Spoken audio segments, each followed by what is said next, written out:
আলহামদুলিল্লাহ সিরাজগঞ্জ জেলার ঐতিহ্যবাহী দক্ষিণ বানিয়াগাতি নতুন পাড়া মক্তব মাদ্রাসার উন্নয়ন করতে বার্ষিক আয়োজিত আজকের এই তাফসীরুল কোরআন মাহফিল হতে পেরে আপনারা খুশি না বেজার? সর্বপ্রথমেই জানাই সেই মহান রব্বুল আলামিনের দরবারে সমস্ত প্রশংসা যে আল্লাহ তাআলা আজকে কোরআনের মাহফিলখানা কবুল এবং মঞ্জুর করে নিয়েছেন। কথা বলেন ঠিক কিনা? যে আল্লাহ তাআলা আজকে আমাদের মাঝে সুন্দর একটি কোরআনের মাহফিলের আয়োজন করার তৌফিক দান করেছেন। এই মুহূর্তে আল্লাহ তাআলা আজকে কোরআনের মাহফিলখানা নাও হইতে পারতো কি পারতো না? এই মুহূর্তে যদি 120 কিলোমিটার বেগে ঝড় বৃষ্টি হতো, যদি তুফান হতো, এই মুহূর্তে আজকের মাহফিলখানা বন্ধ হয়ে যেত। কথা বলেন ঠিক কিনা? আল্লাহ তাআলা আজকে কোরআনের মাহফিলখানার ভিতর রহমত দান করেছেন। যেই আল্লাহ তাআলা আজকে কোরআনের মাহফিলখানার ভিতর নিয়ামত দ্বারা ভরপুর করে দিয়েছেন, যেই মহান আল্লাহ তাআলা আজকে কোরআনের মাহফিলখানা উজিলা করে আমাদের সবাইকে কবুল এবং মঞ্জুর করে দিয়েছেন, সেই মহান আল্লাহ তাআলার কাছে আমরা অন্তঃস্থল থেকে একবার শুকরিয়া আদায় করে নেই। সবাই জোরে জোরে বলে আলহামদুলিল্লাহ। জোরে জোরে বলি আলহামদুলিল্লাহ। নিয়ামতের উপর শুকরিয়া আদায় করা লাভ না ক্ষতি? নিয়ামতের উপর শুকরিয়া আদায় করা লাভ না ক্ষতি? আল্লাহ তাআলা কোরআন মাজিদে মানবজাতিকে ঘোষণা করে দিলেন, যে বান্দা, আমি যে তোমাকে নিয়ামত দান করেছি, এই নিয়ামতের উপর যদি শুকরিয়া আদায় করো রে বান্দা, আমি আল্লাহ তাআলা তোমার মধ্যে নিয়ামত সমূহকে বাড়িয়ে দেব। জোরে জোরে বলেন সুবহানাল্লাহ। শুধু তাই নয়, লাইন শাকারতুম লাযিদান্নাকুম ওয়া লাইন কাফারতুম ইন্না আযাবি লাশাদীদ। শুধু তাই নয় রে বান্দা, আমি যে তোমাকে নিয়ামত দান করেছি, এই নিয়ামতের উপর যদি শুকরিয়া আদায় না করো রে বান্দা, আমি আল্লাহ তাআলা তোমার নিয়ামত সমূহকে ছিনিয়ে নেব। জোরে জোরে বলেন নাউজুবিল্লাহ। শুধু তাই নয়, আমি তোমাদেরকে নিয়ামত সমূহ ছিনিয়ে নেবই, শুধু তাই নয়, কঠিন আযাবের ভিতরে গ্রেফতার করব। জোরে জোরে বলেন নাউজুবিল্লাহ। এই মুহূর্তে আল্লাহ তাআলা আমাকে আপনাকে সুস্থ রাখছেন। কথা বলেন ঠিক কিনা? এই মুহূর্তে আল্লাহ তাআলা আমাকে আপনাকে সুস্থ না রেখে হাসপাতালের বিছানায় তো রাখতে পারতেন না ভাই? এই মুহূর্তে আল্লাহ তাআলা আমাকে আপনাকে সুস্থ না রেখে হাসপাতালের বিছানায় রাখতে পারতেন। এই মুহূর্তে আল্লাহ তাআলা আমাকে আপনাকে ওই কঠিন ক্যান্সারের ভিতরে রাখতে পারতেন। এই মুহূর্তে আল্লাহ তাআলা আমাকে আপনাকে কঠিন টেনশনের ভিতরে রাখতে পারতেন কি পারতেন না? আমি তার নিজেই তা প্রমাণ। আমি গত কয়েকদিন আগে অ্যাক্সিডেন্ট করে হাসপাতালে বেশ কয়েকদিন ভর্তি ছিলাম। তখনই আমি বুঝতে পারছি, ওই হাসপাতালে যখন অ্যাক্সিডেন্টে যখন কয়েকদিন ভর্তি ছিলাম, তখনই বুঝতে পারলাম সুস্থতার কি মূল্য। কথা বলেন ঠিক কিনা? সেই আল্লাহ তাআলা আমাকে আপনাকে সুস্থ রাখছেন, সুন্দর রাখছেন। এখন আমরা মহান আল্লাহ তাআলার দেওয়া নিয়ামত ভোগ করতেছি। হাসপাতালে 1 ঘন্টা অক্সিজেনের দাম যদি 5,000 টাকা হয়, যেই আল্লাহ তাআলার নিয়ামত 24 ঘন্টা নিয়ামত, 34 ঘন্টার অক্সিজেন আমরা বিনা পয়সায় আমরা ভোগ করতেছি। সেই মহান আল্লাহ তাআলার কাছে কোনো টাকা পয়সা দেওয়া লাগে? সেই মহান আল্লাহ তাআলার কাছে টাকা পয়সা দেওয়া লাগে? যদি টাকা পয়সা দেওয়া লাগতো, আমাদের উপায় ছিল আল্লাহর কাছে যদি বলতাম, আল্লাহ 5,000 টাকা 1 ঘন্টা অক্সিজেনের দাম যদি আমাকে আপনাকে প্রতিটা পাই পাই যদি আল্লাহর কাছে দেওয়া লাগতো, আমাদের কোনো উপায় ছিল? উপায় ছিল না। সেই মহান আল্লাহ তাআলার কাছে আমরা আবারও শুকরিয়া আদায় করে নেই। সবাই জোরে জোরে বলি আলহামদুলিল্লাহ। কতবার লাখো কোটি দরুদ ও সালাম বর্ষিত হচ্ছে রাসূলের উপর, যে আল্লাহ তাআলা যাই নবীকে সৃষ্টি না করিলেন, এই দুনিয়ার আসমান থেকে শুরু করে দিয়ে জমিন পর্যন্ত, আকাশ পাতাল গ্রহ নক্ষত্র চাঁদ সূর্য তারা জিন ইনসান মানব জাতি এমনকি আশরাফুল মাখলুকাত আমরাও এই দুনিয়ার বুকে আসতে পারতাম না। কথা বলেন ঠিক কিনা? সেই নবীর উসিলা করে আল্লাহ তাআলা আমাকে আপনাকে দুনিয়ার বুকে পাঠিয়েছেন। যেই নবীর উসিলা করে আল্লাহ তাআলা আমাদেরকে দুনিয়ার বুকে পাঠিয়েছেন, সেই নবীর উপর একবার হলেও দরুদ শরীফ পাঠ করা দরকার আছে কি নাই?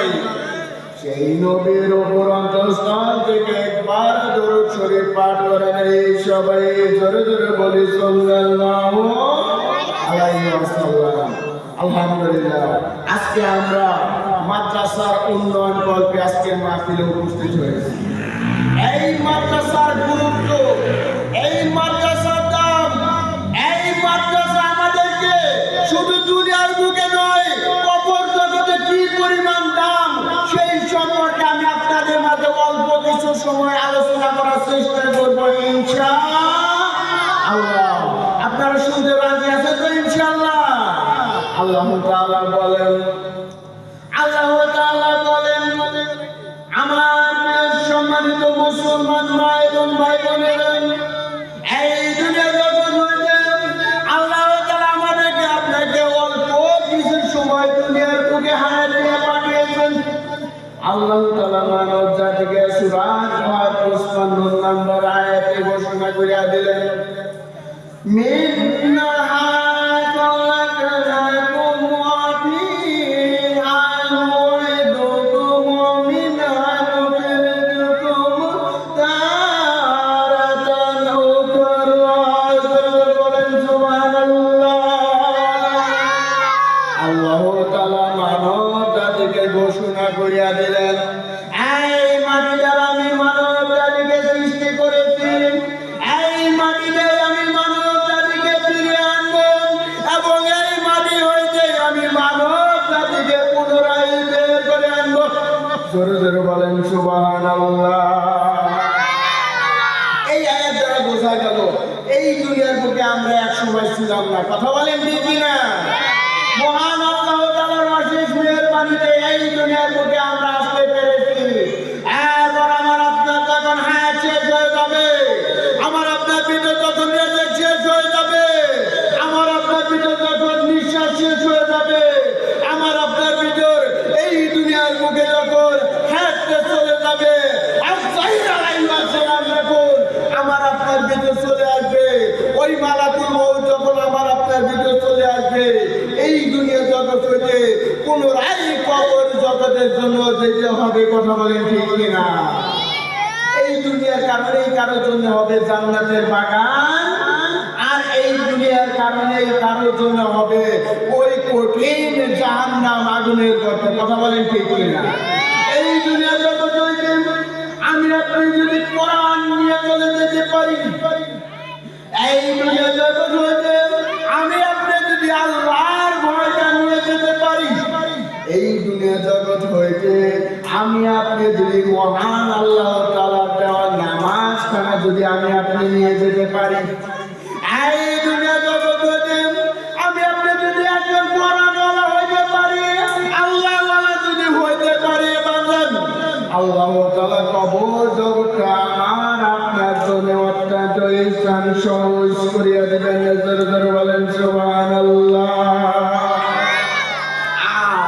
এই অল্প কিছুদিন সময় এই দুনিয়া যুগে আমি আপনি যদি নামাজ না নিয়ে যেতে পারি, আমি আপনি যদি কোরআন না নিয়ে যেতে পারি, আমি আপনি যদি আল্লাহ না হইতে পারি, ওই কবর জগৎটা আমার আপনার জন্য অত্যন্ত দুর্যোগখানা, আযাব গজবের ফেরেশতা এসে আমার আপনার রূহটা নিয়ে যাবে। কথা বলেন ঠিক কিনা? আমার আপনার আপনার ভিতরে যদি কোরআন থাকে, আল্লাহর ভয় থাকে, আমার আপনার ভিতরে যদি 30 পারা কোরআন থাকে, মৃত্যুর সময় কালেমার সহিত মহান আল্লাহ তাআলা আমাকে আপনাকে মৃত্যুটা দিবেন। কথা বলেন ঠিক কিনা? মৃত্যুর সময় নেককার ফেরেশতা এসে অত্যন্ত সুন্দরভাবে ঠাস করে আমার আপনার মৃত্যুটা এত সুন্দরভাবে নিয়ে যাবেন, আমি আপনি টের পাবো না। কিন্তু আমার আপনার ভিতরে যদি কোরআন না থাকে, আমার আপনার ভিতরে যদি আল্লাহর ভয় না থাকে, মৃত্যুর সময় আযাব করবে ফেরেশতা এসে আমার আপনার রূহটা নিয়ে যাবে। কথা বলেন ঠিক কিনা? হাদিস শরীফে বর্ণিত আছে, একজন বান্দা যখন মারা যায়, মারা যাওয়ার সাথে সাথে তার সমস্ত আমলের দরজা বন্ধ হয়ে যায়। কথা বলেন ঠিক কিনা? একজন বান্দা যখন মারা যায়, মারা যাওয়ার সাথে সাথে তার সমস্ত আমলের দরজা বন্ধ হয়ে যায়। তার সাথে যে সমস্ত ফেরেশতা ছিল, ওই ফেরেশতাগণ বিদায় নিয়ে চলে যায়। একজন বান্দা যখন মারা যায়, মারা যাওয়ার সাথে সাথে তার অন্তরে ফেরেশতা চলে যায়, তার রূহে ফেরেশতা চলে যায়। এই দুনিয়া যুগে কিরামান কাতিবিন নামক ফেরেশতা দুনিয়া কবর জগতের জন্য তার জন্য প্রিপারেশন হয়ে যায়। কিন্তু 3টি মাত্র আমলের দরজা খোলা থাকে। সুবহানাল্লাহ বলেন। কয়টা আমল? 3টি আমলের দরজা খোলা থাকে। কয়টা? 3টি মাত্র আমলের দরজা খোলা থাকে।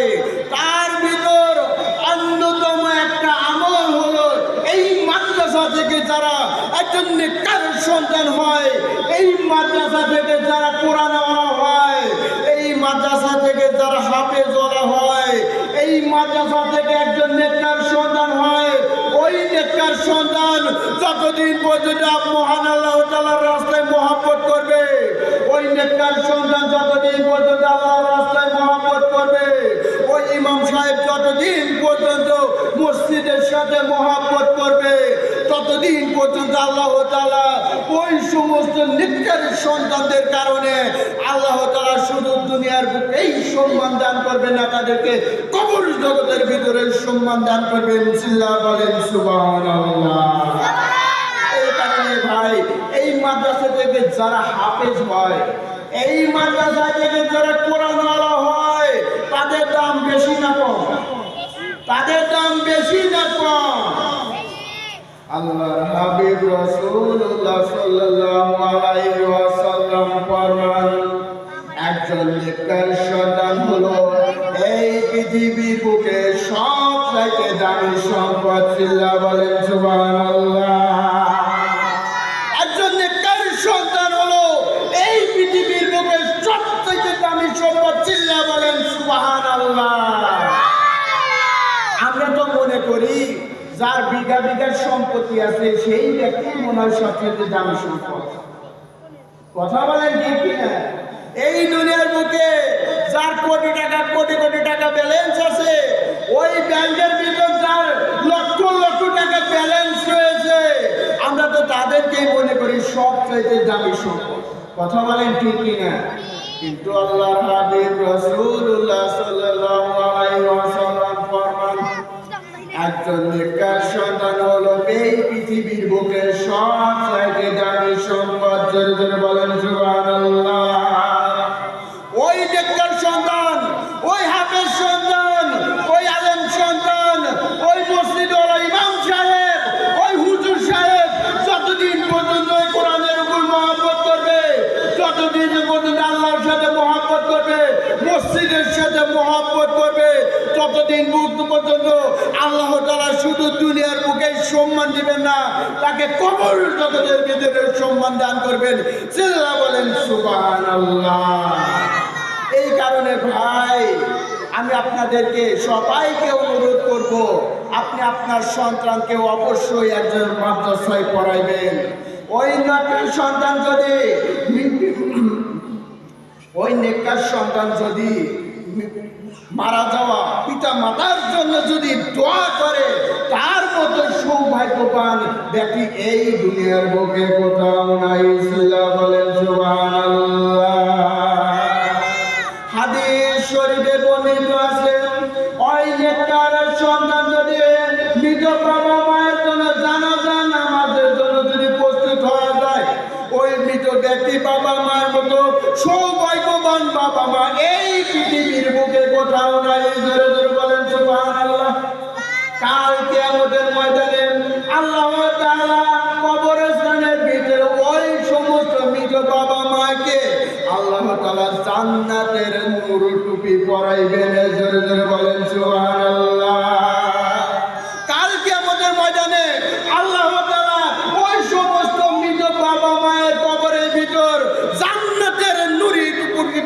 নিকট করাইবেন, তখন বাবা মা আল্লাহ তাআলার কাছে আরজ করবে, আল্লাহ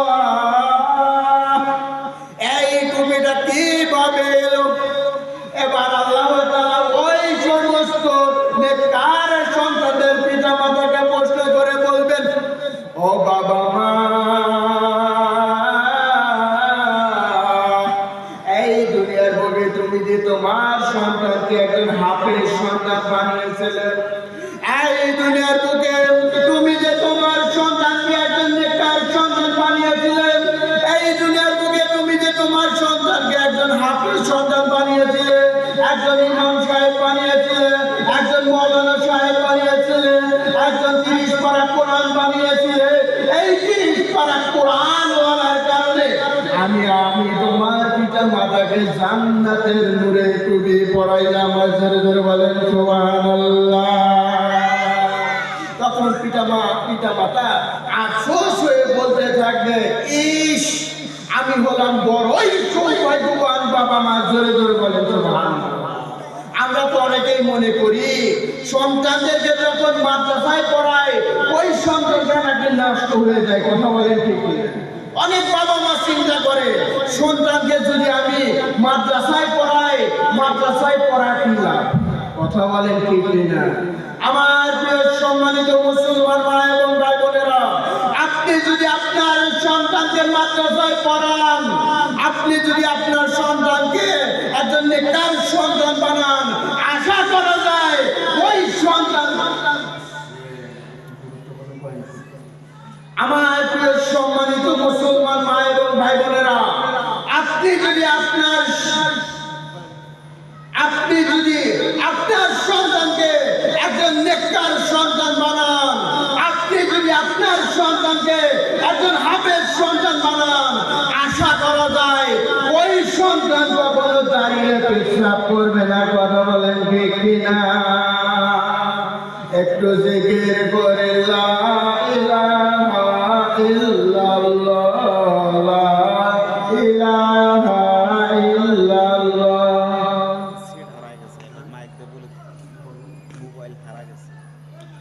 সম্মানিত এলাকাবাসী, আমাদের মঞ্চের আশেপাশ থেকে এক ভাইয়ের একটা অ্যান্ড্রয়েড ফোন হারিয়ে গেছে। কোনো ভাই যদি পেয়ে থাকে দয়া করে একটু, ছোট বাটন ফোন হারিয়ে গেছে, তাই কোনো ভাই যদি পেয়ে থাকে কিংবা ফোন দেওয়া অবস্থায় যদি কোথাও পান, মঞ্চের সামনে এসে দিয়ে যাবে। একটু জিকির করে লা ইলাহা ইল্লাল্লাহ, লা ইলাহা ইল্লাল্লাহ।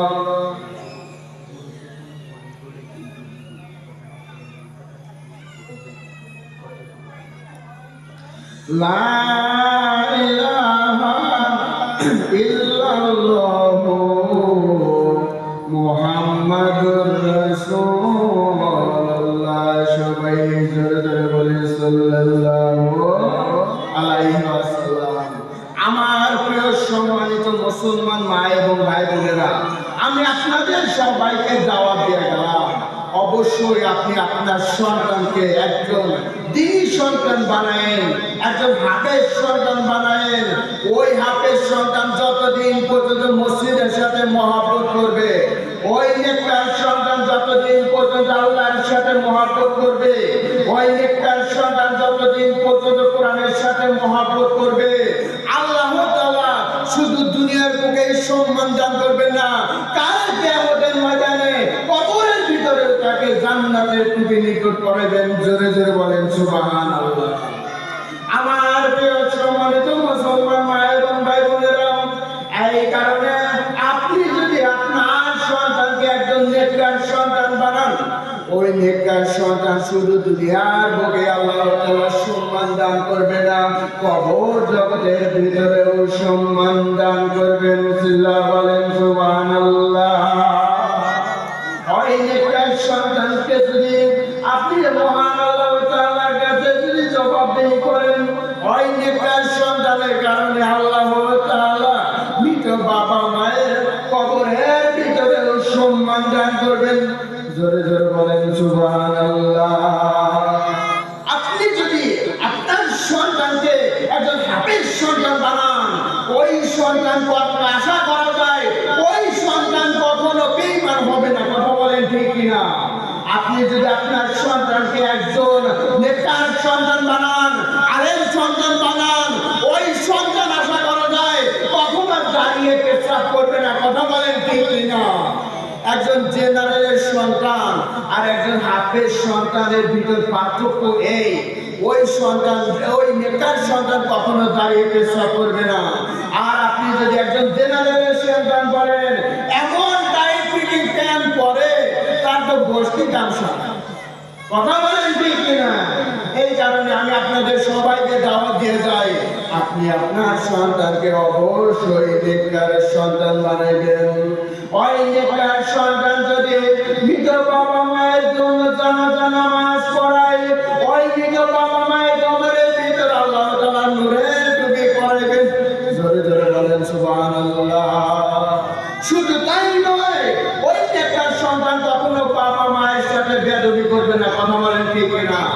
ওই নেককার সন্তান কখনো অভদ্র হবে না।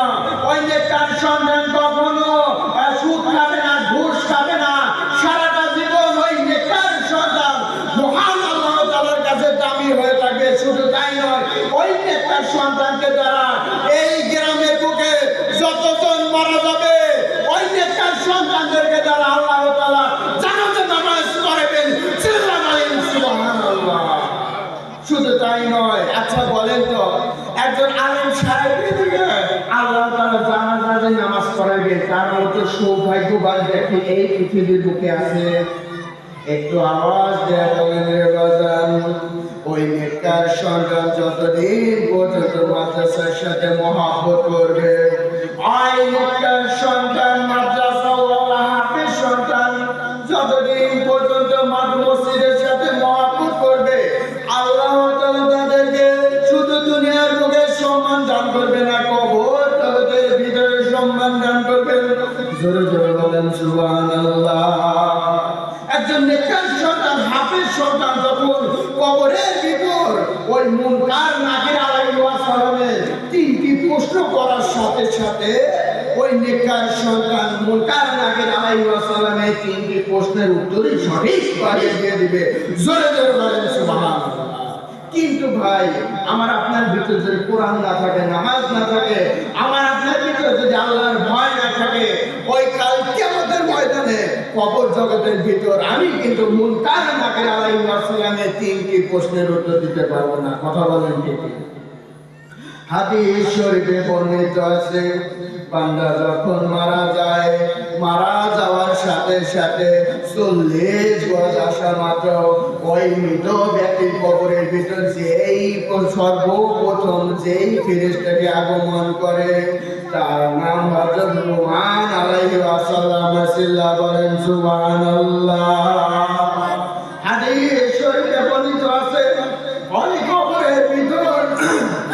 কবরের ভিতর লুকমান আলাইহিস সালাম মৃত ব্যক্তিকে প্রশ্ন করে বলতে থাকে, আর তুমি যদি আমাকে প্রত্যেক বিঘাতে হিসাব দিতে পারো, তবেই তোমার জন্য জান্নাত নির্ধারিত।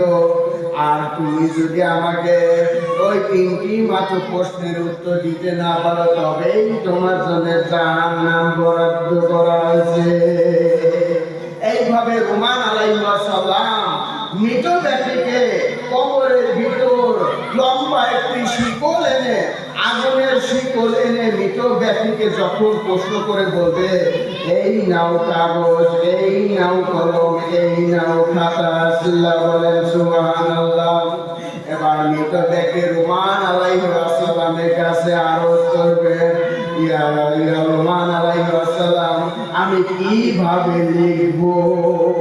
তখন আমার হাতের আঙ্গুল হবে কলম, আমার মুখে থুতু হবে কালি, এবং আমার ওই কাফনের কাপড় হবে কাগজ। জোরে জোরে বলেন সুবহানাল্লাহ। এবার লুকমান আলাইহিস সালাম মৃত ব্যক্তিকে প্রশ্ন করে বলতে থাকবে, এই নাও ভালো কাগজগুলো। যখন লিখতে থাকে, লুকমান আলাইহিস সালাম বলতে থাকে, খুব সুন্দরভাবে লিখেছো। কিন্তু ওই কবরের ভিতর মৃত ব্যক্তিকে যখন খারাপ কাজগুলিকে লিখতে বলা হয়, আর লিখতে চায় না। কারণ ওই মৃত ব্যক্তি তো জান্নাত পেতে চায়। কথা বলেন ঠিক কিনা? মৃত ব্যক্তি জান্নাত পেতে চায়, তখন ওই লুকমান আলাইহিস সালাম মৃত ব্যক্তিকে জাহান্নামের ভিতর হইতে একটি শিকল এনে যখন ওই মৃত ব্যক্তিকে যখন লাঠি দিয়ে আঘাত করে বলতে থাকে, এই দুনিয়ার বুকে তুই যে অন্যায় কাজ করেছিস, তখন কি তোর লজ্জা হয় নাই? কথা বলেন ঠিক কিনা? এই দুনিয়ার বুকে তুই যে অন্যায় কাজ করেছিস, তোর তখন লজ্জা হয় নাই?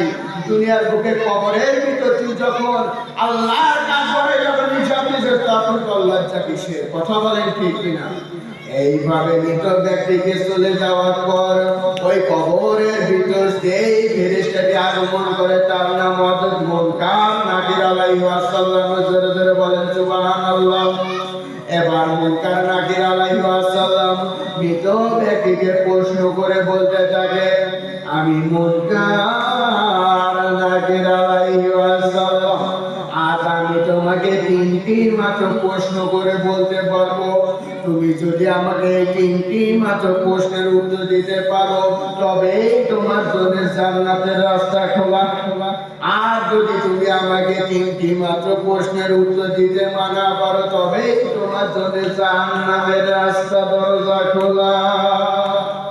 এবার মৃত ব্যক্তি যদি ইমানদার হয়, মৃত ব্যক্তি যদি কোরআনওয়ালা হয়, মৃত ব্যক্তি যদি আল্লাহওয়ালা হয়, লুকমান মুনকার নাকির আলাইহিস সালামের প্রথম নাম্বার প্রশ্ন করে যখন বলবেন, এবার তুমি প্রথম নাম্বার প্রশ্নের উত্তর দাও, মান রব্বুকা। জোরে জোরে বলেন সুবহানাল্লাহ। মৃত ব্যক্তি যদি ইমানদার হয়, মৃত ব্যক্তি যদি কোরআনওয়ালা হয়, মৃত ব্যক্তি যদি আল্লাহওয়ালা হয়, তবে ওই মৃত ব্যক্তি মহান আল্লাহ তাআলার অশেষ মেহেরবানিকে বলতে দেখবে, আমার রব স্বয়ং আল্লাহ। জোরে জোরে বলেন সুবহানাল্লাহ। এবার মুনকার নাকির আলাইহিস সালাম প্রথম নাম্বার প্রশ্নের উত্তরে বলতে থাকে, আমার প্রথম নাম্বার প্রশ্নের উত্তর সঠিক। এবার মৃত ব্যক্তিকে যখন দ্বিতীয় নাম্বার প্রশ্ন করে বলা হবে, দ্বিতীয় নাম্বার প্রশ্ন করে বলা হবে, বলেন সুবহানাল্লাহ। এবার মৃত ব্যক্তি যদি আল্লাহওয়ালা হয়, আর মৃত ব্যক্তি যদি দিনদার হয়, কোরআনওয়ালা হয়, দ্বিতীয় নাম্বার প্রশ্নের উত্তর বলতে থাকবে, আমার নবী স্বয়ং হযরত মুহাম্মদ রাসূলুল্লাহ সাল্লাল্লাহু আলাইহি ওয়াসাল্লাম। জোরে জোরে বলেন সুবহানাল্লাহ। এবার মুনকার নাকির আলাইহিস সালাম বলতে থাকে, তোমার দ্বিতীয় নাম্বার প্রশ্নের উত্তর সঠিক। এবার মুনকার নাকির আলাইহিস সালাম মৃত ব্যক্তিকে তৃতীয় নাম্বার প্রশ্ন করে বলতে থাকে, আমাকে যদি তৃতীয় নাম্বার প্রশ্নের উত্তরটা যদি দিতে পারো, তবেই তোমার জন্য জান্নাতের রাস্তা খোলা। এবার তৃতীয় নাম্বার প্রশ্নটি করা হয়, মান দীনুকা। জোরে জোরে বলেন সুবহানাল্লাহ। ওই মৃত ব্যক্তির ভিতর যদি কোরআন থাকে, আল্লাহর ভয় থাকে, মৃত ব্যক্তির ভিতর যদি নবীর সুন্নাত থাকে, সে সহজেই উত্তর দিতে পারবে, আমার দ্বীন হলো স্বয়ং দ্বীন হলো ইসলাম। জোরে জোরে বলেন সুবহানাল্লাহ। কিন্তু ভাই, আমার আপনার ভিতর যদি কোরআন না থাকে, আমার আপনার ভিতর যদি আল্লাহর ভয় না থাকে, আমার আপনার ভিতর যদি দ্বীন না থাকে, মৃত ব্যক্তিকে যখন লুকমান মুনকার নাকির আলাইহিস সালাম তিনটি প্রশ্নের উত্তর যখন করার সাথে সাথে ওই ব্যক্তি বলতে থাকবে, আমি কিছুই জানি না। কথা বলেন ঠিক কিনা? তখন মুনকার নাকির আলাইহিস সালামকে যখন ওই ব্যক্তিকে জাহান্নামের দিকে নিয়ে যাওয়া হবে, নামাজটাকে বাধা দিয়ে বলতে থাকবে, এই রাস্তা দিয়ে তুমি আসতে পারবে না, কারণ এই দুনিয়ার বুকে আমার বান্দা আমার কাছে নামাজ পড়েছে, এই নামাজের কারণে আল্লাহ তাআলা তাকে জাহান্নামের রাস্তা বন্ধ করে দিবেন। জোরে জোরে বলেন সুবহানাল্লাহ। এই নামাজ তাকে জাহান্নামের রাস্তা বন্ধ করে দিবে, দান করার জাহান্নামের রাস্তা বন্ধ করে দিবে। 30 পারা কোরআন তাকে জাহান্নামের রাস্তা বন্ধ করে দিবে। জোরে জোরে বলেন সুবহানাল্লাহ। শুধু তাই নয়, হাদিস শরীফে বর্ণিত আছে, একজন 30 পারা কোরআনওয়ালা হাফেজের ভিতর ওই জাহান্নামের আগুন কখনো স্পর্শ করবে না। জোরে জোরে বলেন সুবহানাল্লাহ। একজন 30 পারা কোরআনওয়ালা কি আল্লাহ তাআলা ওই জাহান্নামের আগুন স্পর্শ করাবেন না? বিসমিল্লাহ বলেন সুবহানাল্লাহ। এই কারণে ভাই 30 পারা কোরআনে আমাদেরকে মুখস্থ করা দরকার আছে কি না? 30 পারা কোরআনকে মহব্বত করা দরকার আছে কি না? এইভাবে কাল কিয়ামতের ময়দানে যখন ওই মৃত ব্যক্তিকে রুমান আলাইহিস সালামে প্রশ্ন করার পর মুনকার নাকির আলাইহিস সালামে 3টি মাত্র প্রশ্ন করার পর তবেই তার জন্য সার্টিফিকেট জান্নাত না জাহান্নাম। কথা বলেন ঠিক কিনা? ওই মুনকার নাকির আলাইহিস সালামের প্রশ্ন যদি আমি আপনি দিতে পারি, ওই মুনকার নাকির আলাইহিস সালামের 3টি প্রশ্ন যদি আমি আপনি দিতে পারি, আমি আপনাকে কত বড় সৌভাগ্যবান ভাই। আল্লাহ তাআলা এই কোরআন ছাড়া কখনো মহব্বত করা যাবে না। কথা বলেন ঠিক কিনা? কান সাহেব কান দাম। আমার প্রিয় সম্মানিত মুসলমান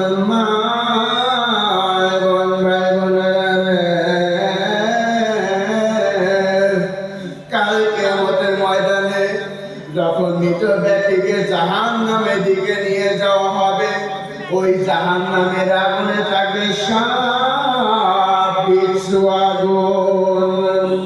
ওই জাহান্নামের ভিতরে থাকবে সাপ বিচ্ছু আগুন। যে আগুনটা আল্লাহ তাআলা মানব জাতিকে দিবেন, এই দুনিয়ার সাধারণ আগুন হবে না।